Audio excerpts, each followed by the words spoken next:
നമ്മൾ ഫിഫ്ത്ത് ക്വസ്റ്റ്യനിലേക്ക് പോവാം. യെസ്, നമ്മൾ മൂവിങ് ചാർജസ് ആൻഡ് മാഗ്നറ്റിസം എന്ന് പറയുന്ന ലെസണിൽ ആംബിയർ സർക്യൂട്ട് തിയറം പഠിച്ചിട്ടുണ്ട്. അതിൻ്റെ ഒരു അപ്ലിക്കേഷൻ ആണിത്. ഓക്കെ, ക്വസ്റ്റ്യൻ നോക്കാം. A long straight wire of circular cross section with radius A carries a steady current I. The current I is uniformly distributed across this cross section. The plot of magnitude of magnetic field with the distance r from the center of the wire is given by. Okay, നമ്മൾ ഒരു wire എടുത്തു അല്ലേ. ഈ വയറിൽ I എന്ന് പറയുന്ന ഒരു current ഇങ്ങനെ യൂണിഫോംലി ഡിസ്ട്രിബ്യൂട്ട് ചെയ്തിട്ടുണ്ട്. നമുക്കിതിൻ്റെ ആക്സിസ് എന്ന് സപ്പോസ് ആർ ഡിസ്റ്റൻസിൽ ഒരു പോയിന്റ് ഉണ്ട് അല്ലേ, അവിടെയുള്ള മാഗ്നറ്റിക് ഫീൽഡാണ് കണ്ടുപിടിക്കേണ്ടത്. അപ്പോൾ നമ്മൾ ആംബിയസിൽ യൂസ് ചെയ്യാം. അപ്പോൾ നമ്മൾ ഇവിടുന്ന് അല്ലേ സ്മോൾ ആർ റേഡിയസിൽ നമ്മളൊരു ആംബീരിയൻ ലൂപ്പ് കൺസ്ട്രക്ട് ചെയ്തു അല്ലേ, ഒരു സർക്കുലർ ആംബീരിയൻ ലൂപ്പ് നമ്മൾ കൺസ്ട്രക്ട് ചെയ്തു.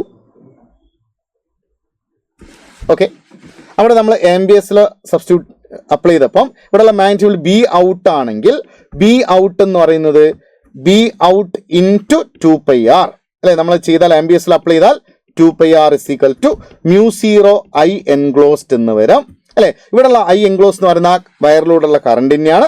അപ്പോൾ ബി ഔട്ട് എന്ന് പറയുന്നത് or be out into 2πr എന്ന് പറയുന്നത് μ0 I എന്ന് കിട്ടും. അങ്ങനെ ബി ഔട്ട് ഈക്വൽ ടു എന്ത് കിട്ടി നമുക്ക്? μ0 I ഡിവൈഡ് ബൈ 2πr എന്ന് കിട്ടി. അവിടെ നിന്ന് ഒരു കാര്യം ക്ലിയർ ആയി. ആ B out it is inversely proportional to R ആണ്. ശരിയല്ലേ? ഇനി ഈ വയറിന്റെ ഉള്ളിൽ നമുക്ക് മാഗ്നറ്റിക് ഫീൽഡ് കാണാം. സപ്പോസ് ഇൻസൈഡ് പോയിന്റിൽ ഒരു മാഗ്നറ്റിക് ഫീൽഡ് കണ്ടുപിടിക്കണം എന്ന് വിചാരിക്കുക. ഇൻസൈഡിൽ ഒരു പോയിന്റ് ഉണ്ട്, അവിടെയുള്ള മാഗ്നറ്റിക് ഫീൽഡ് കണ്ടുപിടിക്കണം. സപ്പോസ് ആ പോയിന്റ് കിടക്കുന്നത് നമ്മുടെ ആക്സിസ് എന്ന സ്മോൾ ആർ ഡിസ്റ്റൻസിൽ ഇതിന്റെ ഉള്ളിൽ നമ്മളൊരു പോയിന്റ് കൺസിഡർ ചെയ്തു. സപ്പോസ് അവിടെയുള്ള മാഗ്നറ്റിക് ഫീൽഡ് ബി അല്ലേ. അപ്പൊ നമ്മൾ ഇവിടെ ഇങ്ങനെ ഒരു ആംബീരിയൻ ലൂപ്പ് കൺസ്ട്രക്ട് ചെയ്തിടാം മക്കളെ. അവിടെ ആംബിയസ് ലോ അപ്ലൈ ചെയ്താൽ നമുക്ക് കിട്ടുന്നത് ബി ഇൻ അല്ലെ into 2πr is equal to μ0 I enclosed അല്ലെ. ഇവിടെയുള്ള I എൻക്ലോസ് എന്ന് പറയുന്നത് ഈ ടോട്ടൽ കറണ്ട് ഇല്ല, ഈ ഒരു സെക്ഷനിലുള്ള കറണ്ട് മാത്രമേ ഉള്ളൂ അല്ലെ. ആ സെക്ഷനിലുള്ള കറണ്ട് I' ആണെന്ന് നിങ്ങൾ അസ്യൂം ചെയ്യാം അല്ലെ. അങ്ങനെയാണെങ്കിൽ നമുക്ക് B in equal to or B in into 2πr is equal to μ0 I' എന്ന് കിട്ടും. ശരിയല്ലേ? ആ I' കണ്ടുപിടിക്കാനുള്ള മെത്തേഡ് എന്താണ് മക്കളെ? I' കണ്ടുപിടിക്കാൻ നമ്മൾ പഠിച്ച മെത്തേഡ് എന്താണ്? യെസ്, കറണ്ട് ഡെൻസിറ്റി കോൺസ്റ്റന്റ് അല്ലേ. സോ കറണ്ട് ഡെൻസിറ്റി കോൺസ്റ്റന്റ് എന്ന് അസ്യൂം ചെയ്യാം അല്ലെ. അസ്യൂം ചെയ്യാൻ അവിടെ യൂണിഫോം ആണെന്ന് പറഞ്ഞിട്ടുണ്ട്. അപ്പോൾ അവിടെ കറണ്ട് ഡെൻസിറ്റി എന്താണ്? കറണ്ട് ഡെൻസിറ്റി കോൺസ്റ്റന്റ് ആണ് അല്ലെ. ഈ വയറിന്റെ കേസിൽ ഇങ്ങനെയാണ് നമ്മൾ വയർ എടുത്തിരിക്കുന്നത് അല്ലേ. അപ്പൊ കറണ്ട് ഡെൻസിറ്റി കോൺസ്റ്റന്റ് ആണെങ്കിൽ I ഡിവൈഡഡ് ബൈ ഈ റേഡിയസ് ക്യാപിറ്റൽ ആർ ആണ്, ഹോൾ വയറിന് pi R square is equal to I' divide by ഈ സെക്ഷനിലൂടെയുള്ള കറണ്ട് I' ആയിരം പൈ സ്മോൾ ആർ സ്ക്വയർ അല്ലെ. ആ പൈ കട്ട് ചെയ്ത് പോയി. സോ I' ഈക്വൽ ടു എന്ത് വന്നടാ?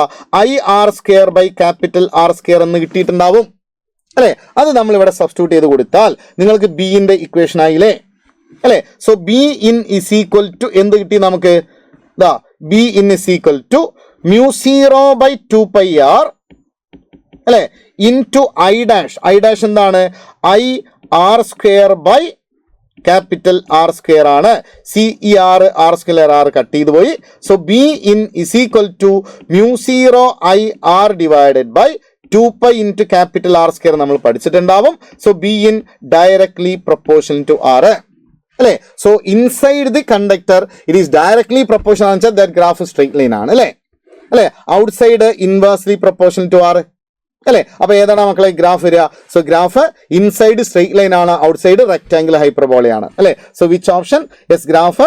യെസ്, ഓപ്ഷൻ 1 ആണ് നമ്മുടെ ആൻസർ വരുന്നത്. ശരിയാണല്ലോ? റൈറ്റ്.